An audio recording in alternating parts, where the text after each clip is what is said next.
it's vitally important for me to have them understand that there's a lot of shoulders and backs that you are standing on. And you need to know who they are, what Hmm. they are, why they are. Add that to what your contribution can and should and shall be. But don't think that you're going to get that and not know any reference to the historical past.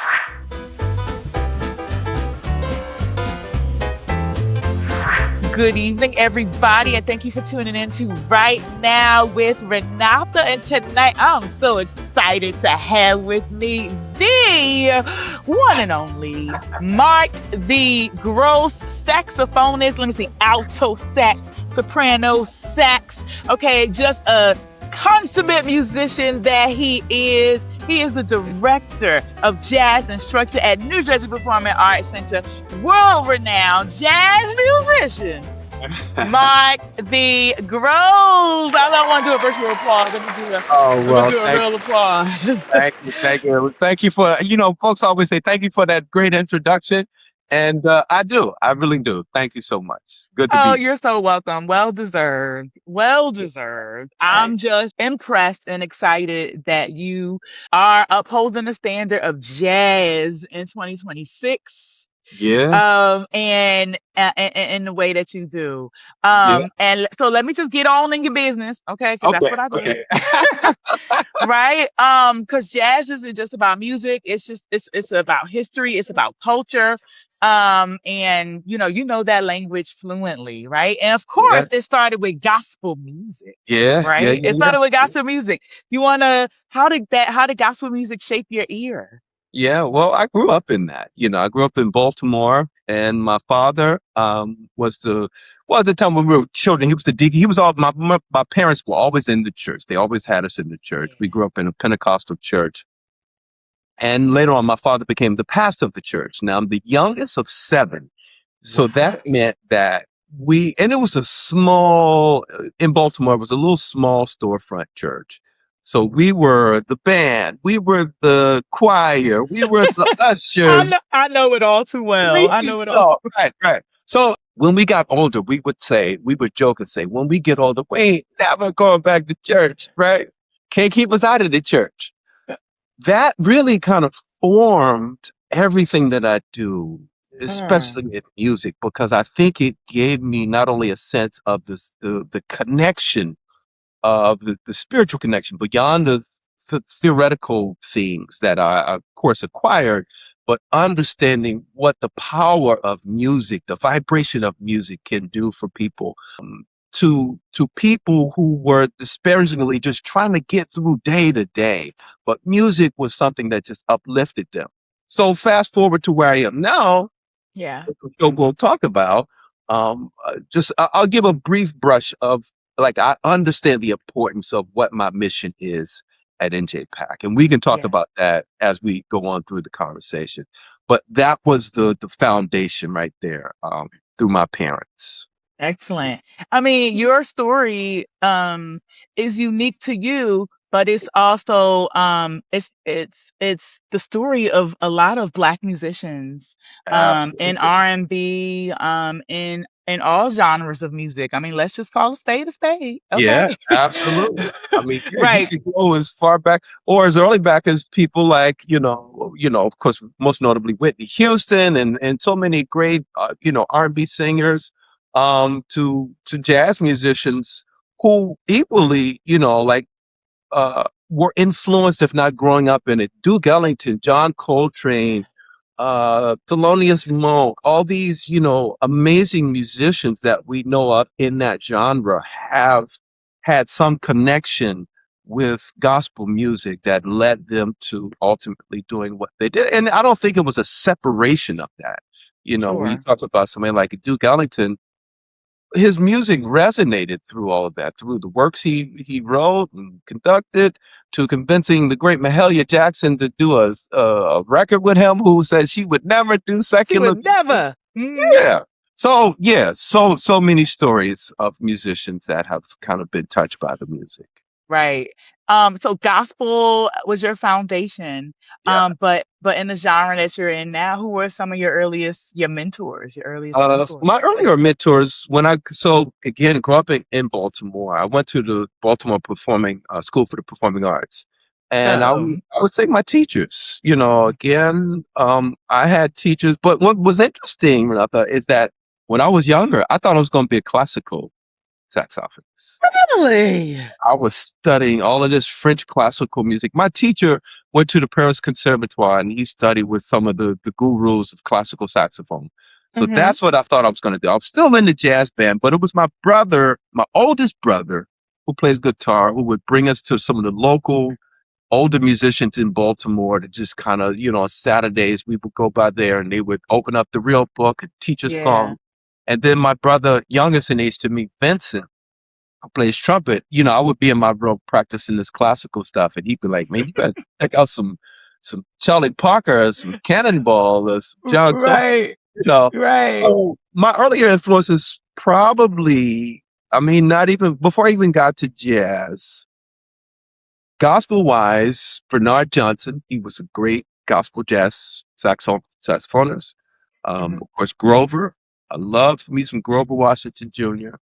And then, of course, the pillars, I call it my ABCs, Adderley, Bird, and Coltrane. Those three, I Yeah. started learning my ABCs. Yeah. It was my formative and still are Hmm. inspirations. And now I know you mentioned your dad, your brother. Was there and then your teacher. What were there others who saw something in you that you didn't see in yourself? Yeah, I mean, as my career progressed, so going to Berkeley again, I was Darling. deep. Yeah, I think those years, so many of my contemporaries who are on the scene now, we would just live, sleep, eat, and breathe music. People like Hmm. Delphio Marcellus, Javon Jackson, Mark Whitfield, uh, Antonio Hart, who we grew up as kids together and college. Um, Nice. Roy Hargrove. So many of us kind of came through the halls of Berkeley, and I think I learned as much from my peers as I did my teachers, because those were the ones I was spending most of my time with. And Hmm. then, as we talked before we were recording, when I was in college, I did pledge one of the Divine Nine, Alpha Phi Okay. Alpha Fraternity Incorporated. And even with talking with and learning from through the fraternal thing, the brothers there, of again the importance of Black culture as it related to so many things in and outside of music. I poured that into my music, and then finding out how many, people that I admired were a Hmm. part of the fraternity, and I was like, oh, Yeah. makes sense, Yeah. Yeah. Um, so yeah, it was so many mentors I had of my own contemporaries as well as older states. Cool. Cool. And you've played with, I Oh, read in your bio. Just give me just name drop. I Go. mean, yeah, I'm a name drop, not for the sake of name dropping, but I'm proud. You Jimmy know, Heath, yeah. James Moody, Dizzy Gillespie, Dave Holland, uh, uh, Buster Williams, the Duke Ellington Hmm. Orchestra, Hmm. and just every, Freddie Hubbard, Nat Adderley, Jimmy Cobb. And I it's and mean, it's not about name dropping, but it's yeah, also yeah, about, letting people know that, those were the greats yeah, of this genre. And, for you to have had the privilege of yeah, working alongside them is just yeah. extraordinary. It was very extraordinary. Extraordinary. And also, one of the earlier bands I worked with was Lionel Hampton and the Mm, Leonard Big Band. And in that band, he would always have guests that would tour with us. People like, Sarah Vaughan, or I remember once we were on tour at the Nice Jazz Festival, and huge outdoor festival. The the dressing room tent that they set up for us was mhm. right to the tent of James Brown. Ow! I Exactly. feel So, good. come on. And I think Yeah. so good. So I took a buddy of mine. I was like, bro, we are going next door to this tent. We're going to meet Mr. James Brown. And he was so cool about it. Of course, properly asked if I could meet Mr. Brown. His Hmm. management said absolutely. And he spent a good 30, 40 minutes just talking to us. And I thought Yeah. that, again, a part of being privy to a deeper insight of the history of music and the culture and the things Yeah. that led to all, the package of who I am is a Hmm. result of that kind of exposure and opportunity. So again, like you say, it's not about name droppers. It's just that I came along during a really fortunate time. I was Yeah. in New York in the late 80s. So a lot of these cats were still around. Elvin Jones, Art Blakey, Max Roach, Nina Simone, Uh-huh. so Abby Lincoln. Like I got to see and get to know and spend a lot of quality time with a lot of these people. 2 in the morning, I'm sitting at the dinner table with Elvin Jones. His wife is fixing us food after a gig, and I'm asking him about John Coltrane. Yeah. Yeah. That's so cool. Yeah, Um, I don't want to, um, so I'll say this. It is in 2026, musicians who are actually talented don't necessarily have that no, exposure in no, 2026 to, how you were exposed and how you came up in music and had that kind of mentorship and tutelage, being yeah, under the tutelage of the greats. I don't want to bash, but in 2026, the musicians who are trying to be musicians now, they got the internet, and yeah, they and not really substantive yeah, yeah. tutorship, And speaking of tutorship, again, you are the dean, Big Brother Almighty.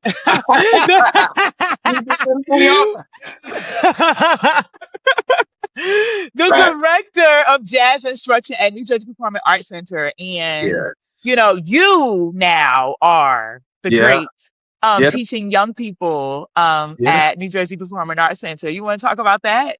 Yeah. So I've been a part of that program for a couple of decades now, in fact. And I think Mm, like what we're saying, for me, it became important for me to do what was done for me in that, yeah, like we mentioned, all of these greats who I was around and had exposure to and time to spend time with and learn from.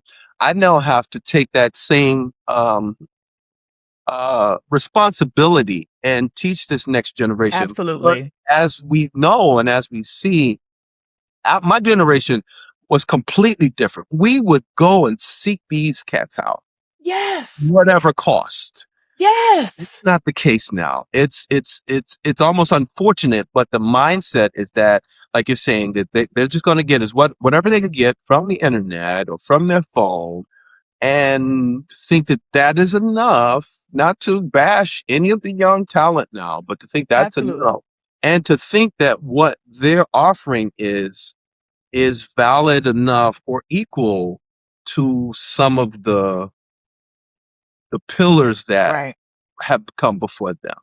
Right. Like, and I try to, and I should also note that the young folk that I have stewardship over at NJPAC are teenagers. They're from 13 to 18 years old. So Hmm. that it's vitally important for me to have them understand that there's a lot of shoulders and backs that you are standing on. And you need to know who they are, what Hmm. they are, why they are, and add that to what your contribution can and should and shall be. But don't think that you're going to get that and not know any reference to the historical past.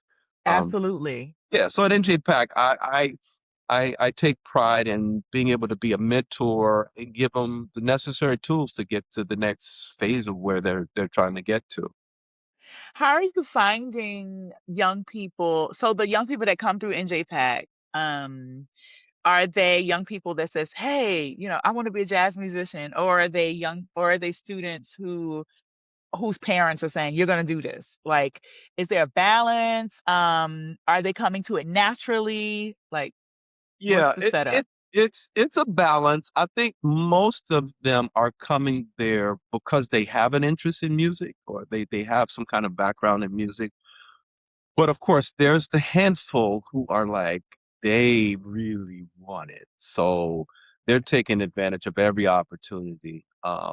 Being it, one of the great things that we do at the program is that we have master classes where we bring in folk, like Delphio Marcel. If he's in town, I'll bring him in to do a master class. Oh, oh, and Christian they McBride. don't even get it. They don't even get it. They don't even get like this is like amazing. Yeah, But and I try to tell them, I'm like, this is the who's who of music, and not right. just as a practitioner, but these, like again, take a guy like Delphio, who I went to school with.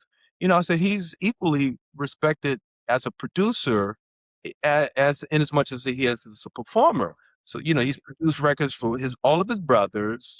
Harry Connick Jr., Marcus Roberts. The list is just a long list of people. Major League Sony, Columbia Records, blah blah blah. Right. Or bring in folks like Christian McBride who do a master class talking about, you know, his business uh trajectory of things and also what he does as a performer. So, or bring in people from BMI and ASCAP to talk about publishing and bring in people to talk about how to form websites Uh-huh. and marketing and branding and, Uh-huh. to give them a full scope of what it means to be a musician. So the program gives them that. And then, like I said, there's a handful of them who are like, you could tell that they really want it and they're going to be the ones that's going to Yeah. go to the next level with it. So, Yeah. yeah. Yeah. There's a gentleman that I know named David Hardy. He is from my church. Okay. I don't, and his family, well, his um his uncle, who is my pastor, Uh-huh. is also in Baltimore. And the name of his church is Shiloh Baptist Church of Oh, Edgemere. yeah. Um, his cousin is Anthony Brown, the gospel music artist. And he went to school. Where did he go? He went to NYU, I think. Mm. Hmm. And he studied music. And he is a performer. He is a jazz percussionist. Yeah, So his forte is drums. And when I tell you he is sticking to it, I'm so proud of him. He's like yeah, 33 now. yeah, yeah. I would love for you, he it would be amazing. Yeah, I bet he Yeah. knows my nieces and nephews because my nieces and nephews, one of my nephews is a drummer. He plays with Chris Bodie and Mhm. still lives in Baltimore. Mm, Um, and I have nieces and nephews that are like I am in the jazz realm. They're the same yeah. over in the gospel space, but I Yeah. bet he probably knows some of them. But I Yeah. would love to meet him.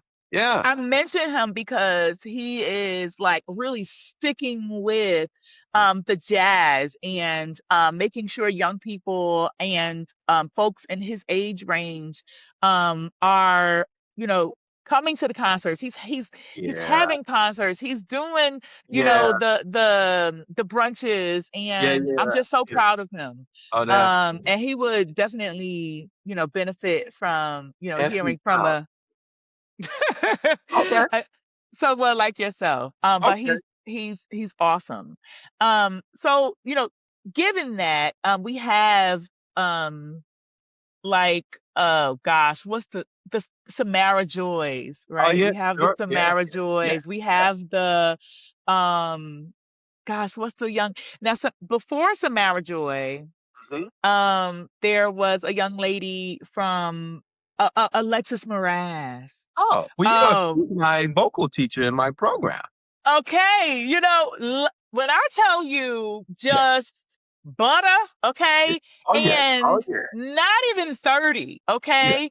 yeah. Future of jazz 24, music 25, maybe. Yeah, yeah. yeah. So future of jazz musicianship. Do you see any more Alexis McBrides, any more Samara Joys coming Yeah, up? I, I, Where do you I, see it going? I do. I mean, Alexis was one of my students in the Jazz for Teens program years ago. And she came. Well, I think I'm privy to be able to see a lot of the ones, such as Samara. who compete in that Sarah Vaughan vocal jazz competition. Mm-hmm. And there are so many amazing young folk that I see come through that. Some win, some don't, but they're equally amazing. But also, like one of the bands that I play in, it's the Louis Armstrong Museum Big Band. And a lot of those folks are connected with the New York side of things with Lincoln Center, Jazz at Lincoln Center, Mm-hmm. Mm-hmm. and particularly the Juilliard School. But there's an amazing plethora of talent that I see, both vocally and instrumentally. So Yeah. I think jazz is in a good space. I think the Wonderful. next generation of folk that are coming up and learning are like serious players, serious singers, serious Yeah. musicians, even composers.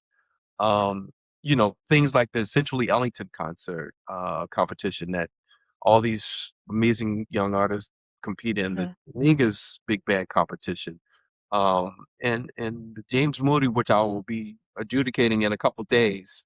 Linda Moody has this thing competition for aspiring seniors in college or in high school that are going to college to offer them, substantial scholarship. So um, there's folks coming up the pipeline. Yeah. Nice. Um, so I'm sure you know the movie Sinners, Oh yeah. right? Oh yeah. Yeah. There was so much jazz influence in Yeah. that movie. And but there was a lot of fusion Yeah. with it. Do you see it evolving more in that space? I think I love that movie because I loved not only from the production side of who was it, Ryan Coogler? Ryan Coogler. That particular barn scene that everybody talks about where it's like it's Yes. jazz, it's hip hop, it's Yes. classical, it's ballet, it's country, it's rap, it's like all Mm-hmm. things. I think to me that sort of epitomizes Yeah. the scope of what can be and not to put things in a box. Oh, say it. Yes.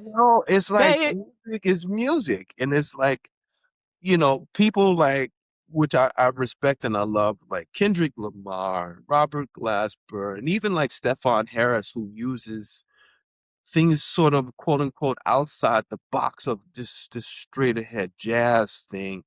I think music should sort of convey whatever that art wherever that artist is and the Yeah. message of whatever that is, however they need to use those things to convey their message. That's what it should be, and it shouldn't be relegated to having to be this one thing. I think Yeah. in fact, you can look at interviews with Herbie Hancock and so many other, again, of our mentors, and they'll even what they've done years ago, but they'll even tell you how they didn't, and they don't like how it was put in the box. Yeah. They never liked the term jazz because it was like that puts it in a box. In a box. Right. So Um, and then like with the revival of the movie Michael, right? yeah, I won't. With the Yeah, revival of the movie the movie Michael, Michael's music now is like being streamed by 16-year-olds, you yeah, know? And when you talk about putting music in a box, it's almost as if, we throw something away. No, we yeah. don't throw anything away. We No, don't throw anything away because it's interwoven in yeah, everything, in absolutely. all cultures, in all Yeah, forms of yeah, media, yeah, movies, yeah, yeah, um yeah. plays. When you think about like this, for instance, the Michael, the artist Michael, and how he, again, like how we're talking about the influence of so many things, how he looked at Marcel Marceau and Bob Fosse and James Mhm. Brown and Charlie. just Mhm. so many different people that added to what he ultimately became.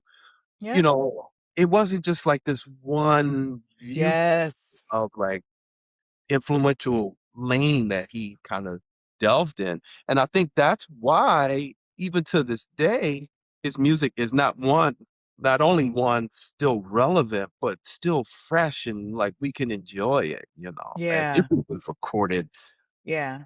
a year ago. And that's also, why you are so important, because teaching that to new generations, is what keeps us from being in one lane. It's what keeps music from being just, oh, it got to be this way and not that way, you Yeah, know? yeah, yeah. So Yeah. thank you, thank you, Oh, thank you. absolutely, absolutely, absolutely. Yeah. So I have a game. I Uh-huh. love a game. Okay. Okay, I I win have a a prize if game. I win. What do I win? What I get? A new car? Then Oh! you're like, oh wait, you get a car, and you. We'll see. We'll see. Okay. All All right. right. So, it's called Name That Legacy. Okay. And basically, I'm going to name a jazz legend or scenario. Uh-huh. Okay. And you're going to give one word, a quick thought, or a short story. Okay. Okay. Okay. Ready? I'm ready. All right. Name that legacy. Here we go. Uh-huh. Charlie Parker. Oh, the ultimate example of jazz. I mean, Mm. there's a saying. I remember talking to Jimmy Heath. That was a story, and I said, Mr. Heath, what would you say the difference was? Because he got to hear and he knew Charlie Parker as well as he knew and grew up with John Coltrane. I said, what would you say is the difference between John Coltrane and Charlie Parker? He said, well, and he called me, my nickname was Remarkable. He said, well, Remarkable, every saxophone player in the world wanted to play like John Coltrane. Mm-hmm. Every musician wanted to play like Charlie Parker. Uh, Okay. Okay. yeah. Oh, wonderful. Ugh, look at you. Just so awesome. Okay, here we go. Perfect note versus perfect feeling. Oh, wow, that's a good one. Mm-hmm. Is there a perfect no? I don't strive for a perfect note. Mm. Even slightly out an imperfected note, if it's got the right emote, the right spirit, Yeah. I'll take that any day over a A440. Okay. Yeah. Look, Yeah, because nothing is perfect. yeah, yeah, But yeah, you want to, live in that moment. Yeah. yeah. I go for Okay. the spirit of it and not the note. Mm-hmm. I'll miss the note, but if I feel like the vibe is right, Yeah. yeah, we're gonna go with that. Okay. All right. Here we go. Think is my last one. Mhm. A performance you'll never forget. A performance I'll never forget. Oh, wow, that's a tough one because like I said, I've been around a lot of wonderful people. Mm-hmm. So can I give you two stories? Sure. Yes. So as the performer, I think one that I'll never forget was the first time I played with Nat Adderley Sr. Of course, my Mm. biggest inspiration is Cannonball. Mm-hmm. So long story short, I get the gig with him and we're in Berlin at this club called the Quasimodo. He has never heard me play, really. We're at the sound check. We do like a 5 minute sound check and we still didn't go any songs. So now it's house full of people. We're on the gig and he's calling songs and every song he looks over to me and he's like, do you know the song? And I'm like, yes, sir. He's like, do you know Cannonball's harmony part? I'm like, yes, sir. Now, mind you, behind me, there's Jimmy Cobb on the drums, there's Walter Brooker on the bass, Robert Yeah. on sax, on piano. Yeah. So we go through 4 or 5 songs like this, and then he finally says to the audience, he says, well, you'll notice I'm asking my saxophone player every time, does he know this song? It's because we're hearing him for the first time together. And he was like, well, it's obvious he does not know. He does not need me to ask him this. He knows the song. So He knows we it. play. And so for me, that was so beautiful. and that turned Yeah. into 3 years of bliss. On Wow. the flip side of that, Uh-huh. working with Lionel Hampton, Mm. we would do a New Year's Eve gig every year at the Hyatt, the Grand Hyatt in New York City. And the opposite of us was Nina Simone. Mm. I'm sitting right right behind the piano bench watching a whole set of Wow. Nina Simone. Wow. Oh It my gosh. it was Oh, powerful. I'll I'm never sure it was. yeah, I'm sure it was. yeah. Young, gifted, and black. That's what I'm saying. It was like just hearing all Ah, the iconic songs and, yes.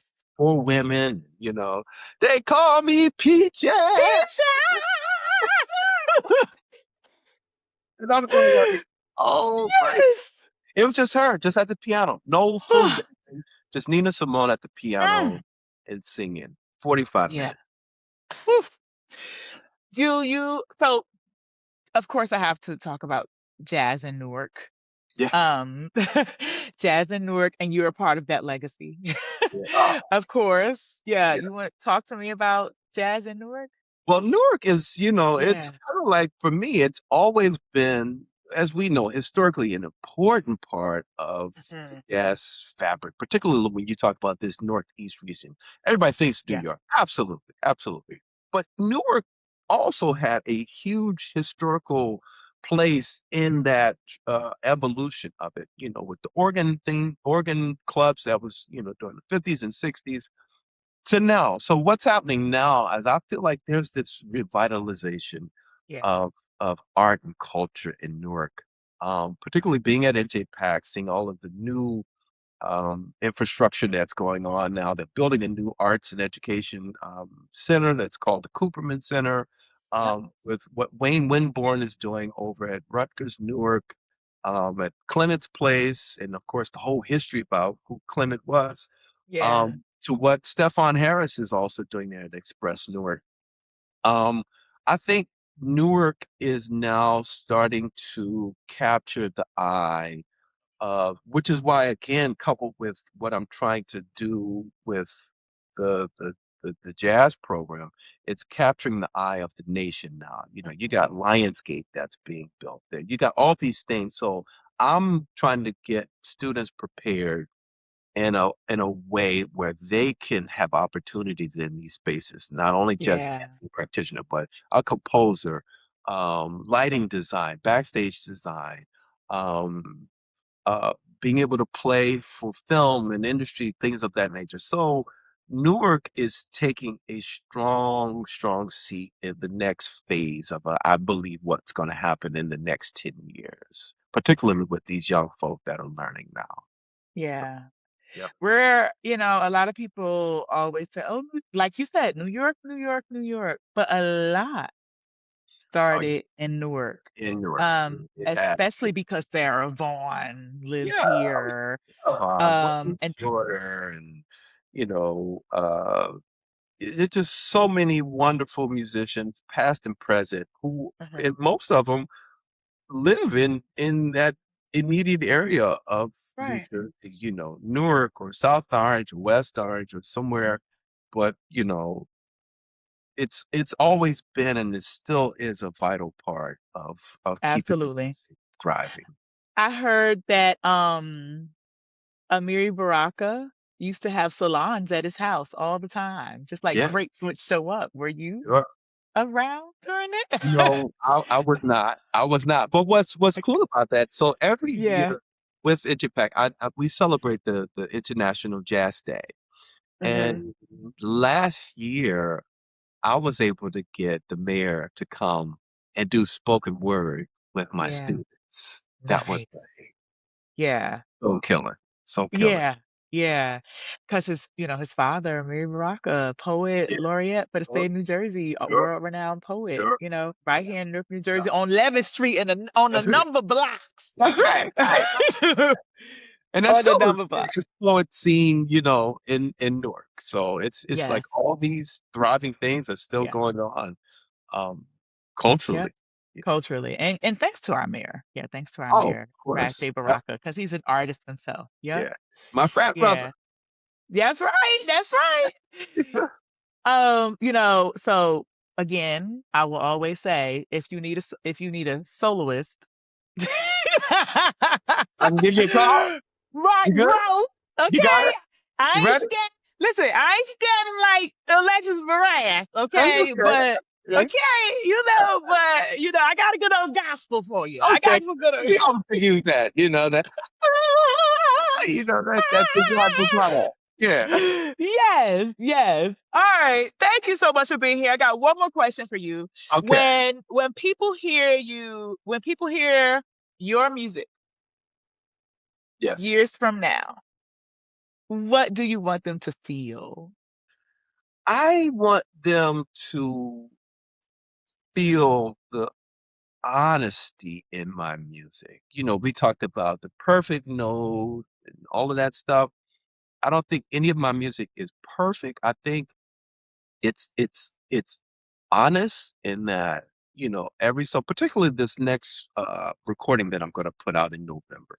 It's called The Gospel According to Mark, a jazz trio. Mm. So again, going back to my roots, right? It's gonna parallel the story of Christ from the baptism all the way through crucifixion, resurrection. Core jazz quintet, amplified with the gospel choir, string orchestra. I have poets on it. I have a rapper on it. I have a DJ on it, percussion, the whole nine, right? So to your question, I think when people listen to my music now and then years and decades pass, I want them to feel that, you know, again, I was not trying to necessarily put my music in a one particular box, but the things that have influenced my life are the things that have kind of resonated through my music. And I was not afraid to incorporate those things in my music. And again, it's just this is what it is. It's a pure, honest, here's Hmm. opening up myself to you. Hopefully it will resonate in a way that will make people feel a positive influence in helping to make the world a better place. Wonderful. Wonderful, wonderful, wonderful. Can't wait to hear it. Yeah. And Mark Gross, you are truly amazing. Thank Thank- you so much for being here. Okay, I'm smiling ear to ear. My cheeks hurt. My cheeks hurt. Thank you for again gracing me with your presence for oh, right it was now my with pleasure. Renatha. Yeah. Okay.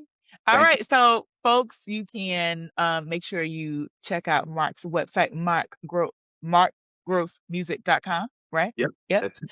Markgrossmusic.com and send your kids to him, please. Okay. There Over you go. in Right. Right. yeah. Okay. Yeah, because he studied from the greats and now he is one of the greats. Okay. Yeah. Thank you, Mark. That's absolutely my pleasure. All right. And All right. thank you for tuning in to Right Now with Renata. We'll see you next week. Bye.